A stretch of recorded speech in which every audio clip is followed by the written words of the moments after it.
شوية حاجات حبيبي في الله لو موجودين فيك يبقى ربنا سبحانه وتعالى بيحبك. هذه الأشياء لو متوفرة فيك حبيبي الغالي فأبشر، فإن الله عز وجل يحبك. طب إيه هي الأشياء دي يا شيخ؟ نذكرها بإذن الله تعالى في ثنايا كلامنا عن محبة الله عز وجل، فتابعونا وجزاكم الله خيرا. الحمد لله والصلاة والسلام على رسول الله، وبعد.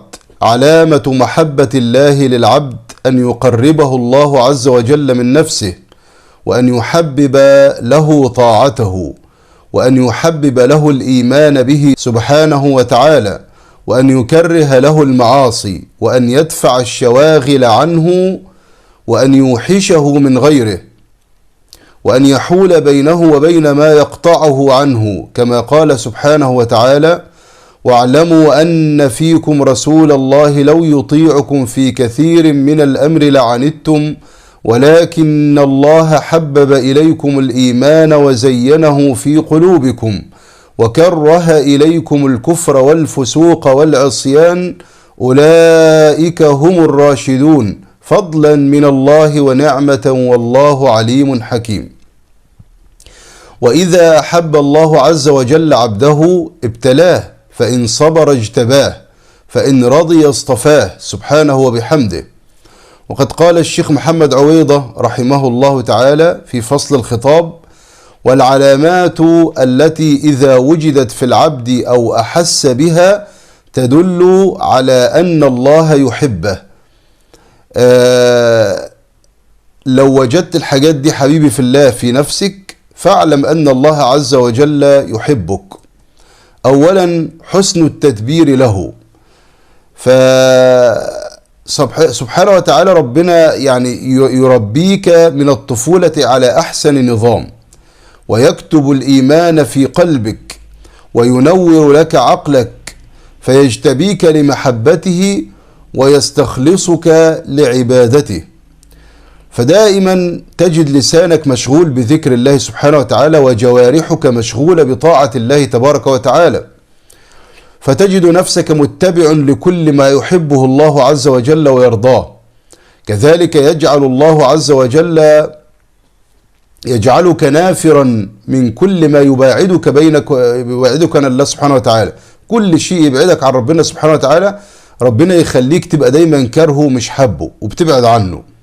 ثم يتولاك الله عز وجل وييسر أمورك، ويجعلك دائما مستريحا مطمئنا، يجعلك دائما موفقا، يجعلك مستريح البال.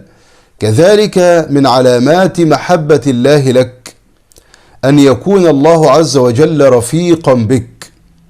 والمراد بالرفق واللطف هنا أن يأخذ بالأسهل وحسن الصنيع.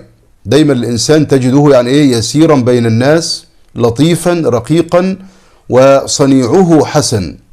كذلك من علامات حب الله لك القبول في الأرض، والمراد قبول القلوب لهذا العبد الذي يحبه ربنا عز وجل، وأن تميل القلوب إليه، وأن ترضى عنه، وأن تثني عنه، كما جاء في الحديث أن النبي صلى الله عليه وسلم قال: إذا أحب الله عبدا نادى جبريل إن الله يحب فلانا فأحبه، فيحبه جبريل، فينادي جبريل في أهل السماء إن الله يحب فلانا فأحبوه، فيحبه أهل السماء، ثم يوضع له القبول في الأرض. كل ما الناس تبصله أو تشوفه الناس تحبه بدون التعامل معاه، من غير ما حضرتك تتعامل معاه تقول إيه والله أنا استريحت للشخص ده من غير ما أتعامل معاه، وأنا حبيته لله في لله. سبحان الله العظيم. من علامات محبة الله للعبد الابتلاء، فإن من علامات محبته سبحانه وتعالى لعبده كما جاء في الحديث أن النبي صلى الله عليه وسلم قال: إن عظم الجزاء مع عظم البلاء، وإن الله تعالى إذا أحب قوما ابتلاهم، فمن رضي فله الرضا ومن سخط فله السخط. وهذا الابتلاء على حسب قدر الإيمان ومحبة الله للعبد. بنص السنة الصحيحة كما جاء في حديث نبينا صلى الله عليه وسلم قال: أشد الناس بلاء الأنبياء ثم الأمثل فالأمثل، يبتلى المرء على قدر دينه، فإن كان في دينه صلابة زيد له في البلاء أو شدد عليه في البلاء، وإن كان في دينه رقة ابتلي على قدر دينه، فما يبرح البلاء بالعبد حتى يتركه يمشي على الأرض وما عليه خطيئة. سبحان الله العظيم. شفت رحمة ربنا واسعة ازاي؟ شفت حب الله للعبد سبحانه وتعالى ازاي؟ يعني ربنا يبتليك عشان يطهرك من الذنوب. ربنا بيبتليك مش عشان هو بيكرهك، بالعكس عشان هو بيحبك، يريد أن تلقاه طاهرا نقيا من الذنوب حتى تكون مستحقا للجنة، لأن الجنة طيبة لا يدخلها إلا طيب. بعض الناس للأسف الشديد إذا ابتلاه الله عز وجل في ماله أو في ولده أو في صحته فإنه يجزع ويسخط، وربما يتحدث بألفاظ لا ترضي الله سبحانه وتعالى، ويقول يا ربنا ما لقيتش غيري وما فيش غيري ومش عارف. وهذا الكلام الذي نسمعه من كثير من عباد الله المؤمنين المسلمين، أنهم يسخطون على أقدار الله سبحانه وتعالى. وهذا أمر في الحقيقة ينبغي على المسلمين أن يلتفتوا لهذا الأمر، لأنهم لابد أن يرضوا، فإن رضوا أو سخطوا فإن قضاء الله عز وجل نافذ لا محالة. من علامات محبة الله للعبد أيضا أن يوفقه لعمل صالح قبل الموت بنص السنة الصحيحة كما جاء في حديث نبينا صلى الله عليه وسلم قال: إن الله إذا أحب عبدا استعمله. قالوا: كيف يستعمله يا رسول الله؟ قال: يوفقه لعمل صالح قبل الموت.